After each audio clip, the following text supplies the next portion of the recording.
Hi, thank you so much for joining me. This is Gary Zacharias.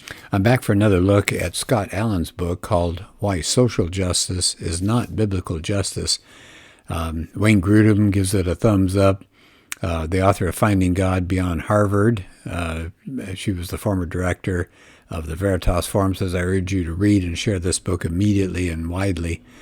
And so I've done two other podcasts on this. We talked about values and disvalues that are popping up in our society. I did a chapter where he talks about driving out bad worldviews. And so remember, the big picture here is that he's saying biblical Christianity and what's going on today in the view of the critical race people is what they call ideological social justice, and they're distinct. Biblical Christianity and this new form of social justice, as appealing as it sounds, these two are distinct and they're incompatible worldviews. They're opposite in how they understand reality, how they understand power, authority, human nature, morality, and so much more. And these differences really do matter. You're going to get a different kind of society if you buy into one rather than the other. Well, I'd like to do chapter 2 today.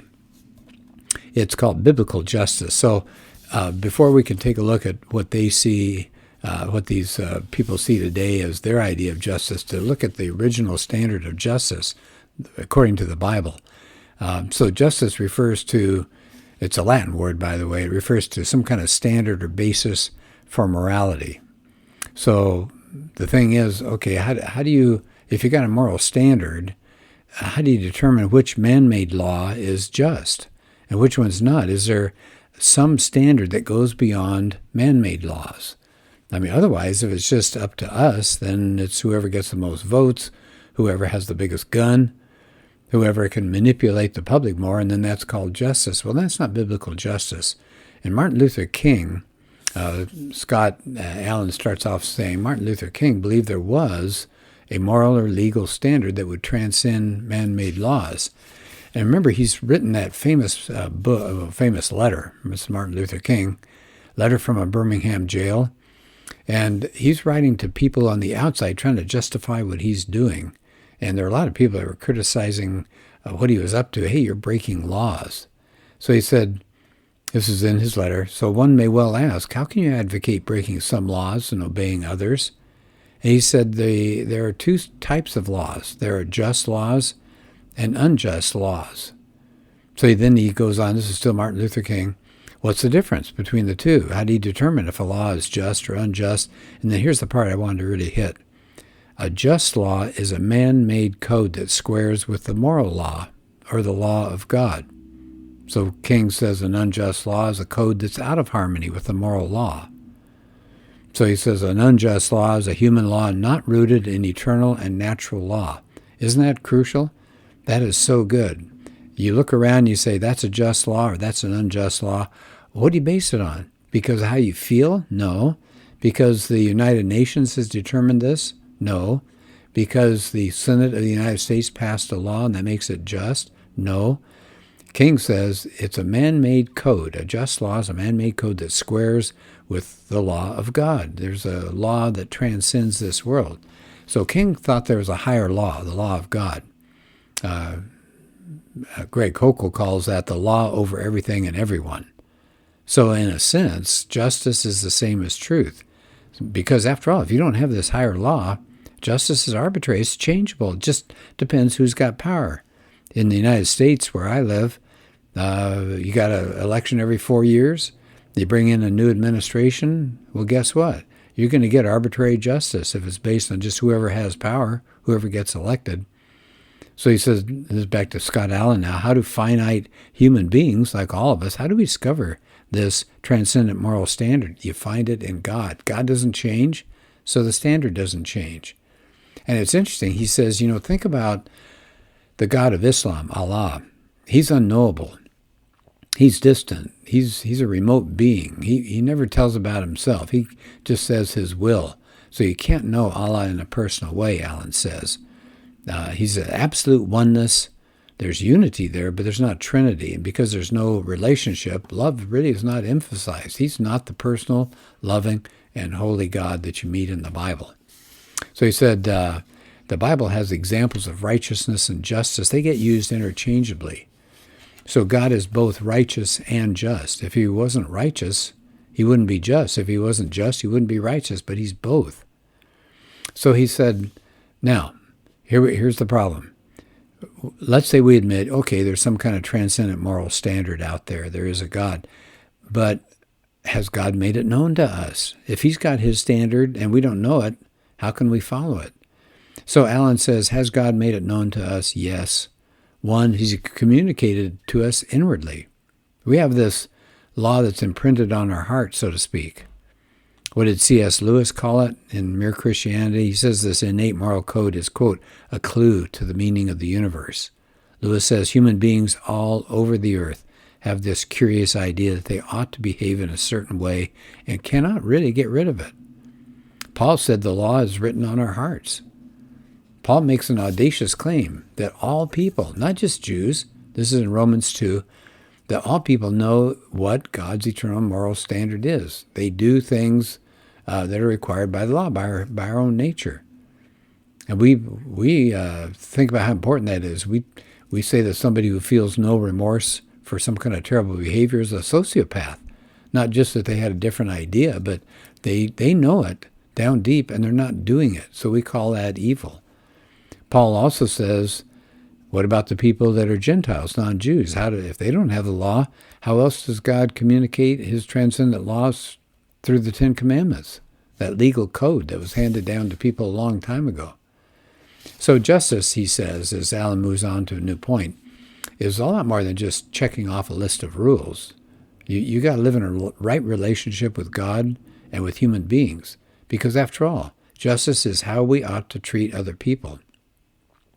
So somebody once said the Hebrew word that we translate into English as justice means a life in which all relationships, whether it's human to human, human to God, human to creation, it's well ordered and harmonious, very close to the idea of shalom, that deep peace and harmony that we get if we're aligned with God's perfect moral standards. And that kind of everyday justice was the central message that John the Baptist preached. John's saying things like, don't collect any more tax than you're required to.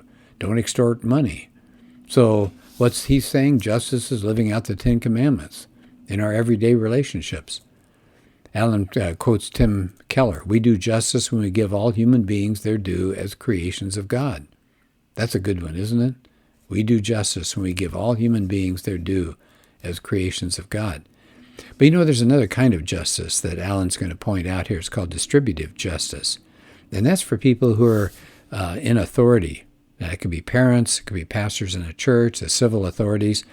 So distributive justice says what's got to go on? The authorities themselves have to render judgments fairly. They have to treat everyone equal before the law, because that's how God treats us.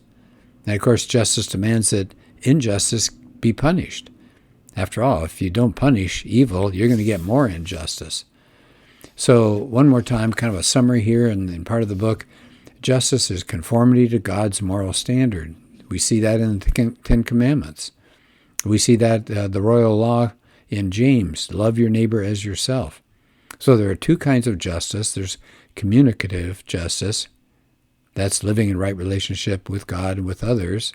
Give everybody their due as an image maker of God, image bearer of God. And then there's distributive justice, where you render judgment, you right wrongs, you mete out punishment for lawbreaking. So, injustice is a bad thing, isn't it? You look around and you say, well, if we're supposed to be treating people in conformity with God's perfect moral standards, injustice is everywhere. We've got a conscience. We know what we should do, but we're fallen. And what happens? We've got this built-in inclination to break the law. We want to be autonomous. We want to be rebels. We want to break away from that. And as Alan says, we don't need any special training to justify bad behavior. Oh, amen to that. It comes naturally to all of us to blame others and to go after them. And we ignore God and replace him with the idols of money or success or sex or comfort or whatever. So he said we become double-minded when it comes to justice. We, of course, want justice for ourselves. Hey, that's not fair, right? We've been mistreated. We want justice. Yeah, but we find it pretty inconvenient when we're doing the mistreating. We make excuses for our bad behavior. Oh, it's not that bad, we say. We brush it aside. Hey, we're innocent.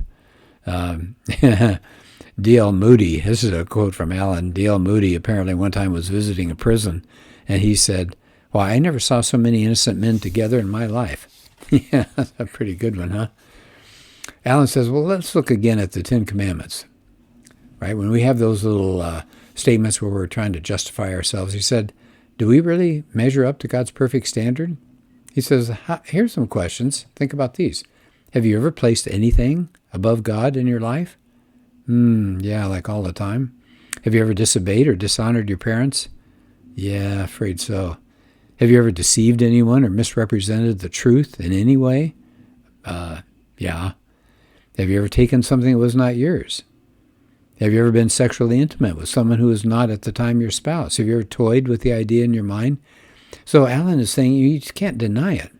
We are all guilty of injustice. We're all lawbreakers. He again quotes Greg Koukl. The evil in the world is not out there, it's in us. We're guilty and we know it. And I think Koukl is referencing also Alexander Solzhenitsyn that says we want to point to evil that's out there someplace, but he said the evil is in every human heart. So back to Alan, he says, it gets worse. We haven't just wronged other people. We have wronged God himself. We have sinned. We have violated his law. He's the standard. And so guess what? He's the ultimate offended party. And God isn't just indifferent to injustice, it's abhorrent to him. Romans 1, for the wrath of God is revealed from heaven against all ungodliness and unrighteousness of men. Well, today, as Alan points out, we Christians don't really want to talk about God's wrath. We want to talk about a loving God. We want to talk about a merciful God, a forgiving God. And that's true. But the flip side of that, God hates injustice. Now, that's a false picture if we just say he's a loving God. God cannot abide injustice. Would you want him to? No, he wouldn't be good if he overlooked evil.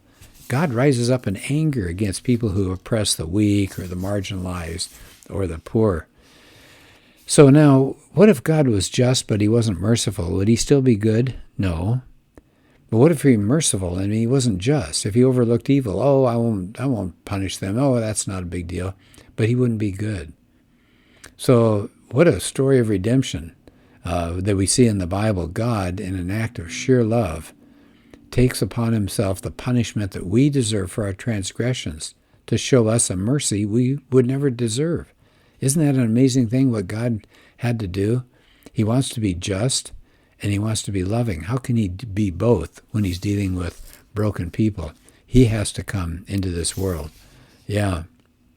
This is the good news, isn't it? At the heart of biblical redemption, God's mercy and his justice come together. Where? At the cross of Jesus Christ. Yep. So the cross is God's ultimate solution to deal with the evil and injustice in this world. And he delays paying back and coming in judgment. His patience is not going to last forever. We know that. So that's chapter 2. That's a really powerful chapter, I think, to give us an idea of biblical justice before we tackle what's going on in the world today. I think you can already see where he's going with this. We have this beautiful standard above us that we can all look to, and you know what's going to happen. We'll take a look at that in a future podcast, but just no surprise there. We've thrown God out of the picture. We've lost the transcendent part of life to say there's no God. It's just this world. And if it's just this world, we got to roll up our sleeves and take on justice ourselves. And being broken people, we know how that's going to work out and how it has worked out. There will be some justice, but there will be a lot of injustice. We see that in critical race theory. It's a new form of racism. In the attempt to have justice, they're actually doing some terrible things to other people in that name of justice. So we've got to be careful, and this book is a really good look. What we need to do, we're in the middle of a social crisis right now. I'll tell you, my hope is this, and maybe see what you think about it.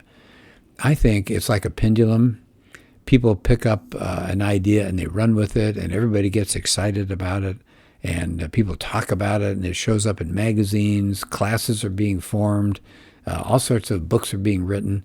And people fall in love with this idea. It sounds so good. In this case, the critical race theory people, and it blossoms and it's everywhere. And then people start thinking about it, scratch their heads, go, well, wait a minute. This is racism. This is a new form of racism. This is a new form of injustice in an attempt to set up justice. So the irony is that people working so hard to make a better system ruin things if it's not God-based. I guess that's the good news, isn't it, if you're a Christian, that God's standards, because we have to live in this world. God made us to flourish in a particular way in this world, and we flourish as a society, we flourish as individuals with a God in our life. If we don't have God, if we have no transcendent values, there's some terrible things that go on. Everything from AI to, this critical race theory. You toss God out of the picture, you don't get a better world. You throw God out and terrible things start happening. Well, I thank you for being part of this podcast, and I do want to come back to this book. Again, the title was Why Social Justice is Not Biblical Justice. Scott David Allen is the author. And let me just leave you with this. Marvin Olasky, who is a really well-known writer and thinker and mover years ago in the Republican Party. He was an editor-in-chief of World Magazine. By the way, I really like World Magazine. He just says, we're a wounded nation, and we need Christians to bind up the wounds, not make new ones. And he says, instead of scorning people who push for social justice, he said, we should recognize that leftist ideologues have twisted the concept, and some Christians have gone along with this. He says, Scott Allen offers an alternative that's crucial to consider. He said there is an alternative. Churches and organizations should foster and spotlight compassionate approaches that help people rise out of poverty. I mean, we want to have good programs out there, and ones that don't just sound good. Many of them are actually building class, racial, and cultural antagonism.